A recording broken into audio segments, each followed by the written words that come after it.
All right, guys, so what happened here is my daughter and her boyfriend got a jump. His battery was dead in his car for unknown reasons. Yeah, that's besides the point. So after he got the jump, he came in and he said, you know, my car is working, everything's working, but the radio we installed is not. And he had no power in his head unit, no power to an amplifier. It was like everything was dead.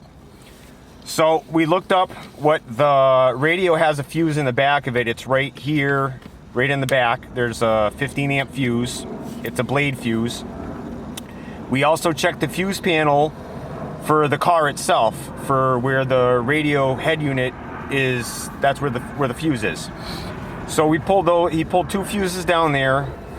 We pulled this out and put the fuses back in, and I said, just try it, just see what happens. And imagine. There it is. The radio comes back on now.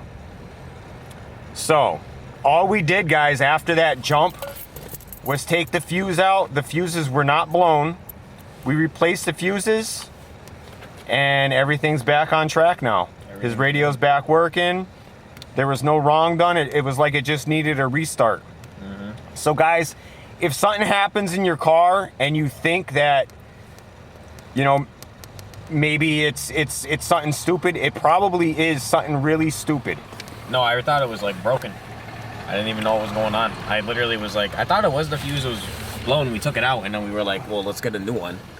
But then we just kind of took it out. Then I was like, well, it doesn't look bad at all. Yeah, the fuses were all good. They were all good at all. The fuse in the radio was good, and the fuses down in the panel were good. No, they were all fine. So guys, if you got any use out of this video, which I hope you did, if you have any questions or any comments or anything, drop them down below. I guess taking some fuses out sometimes fixes it all. That's right. Sometimes that little easy thing is all you need to do. Throw your thumbs up, guys. Subscribe down below. Take care of yourselves and each other. We'll see you real soon. Peace. We're going to put this on the dyno and see what it takes for power. Wow.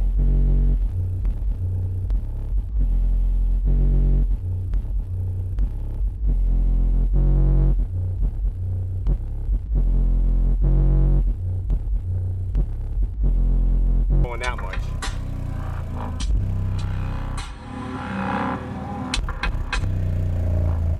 If I've seen it, we're gonna get some good results, but not like that. 2.6 ohms, guys. 14. Let's see what we got there.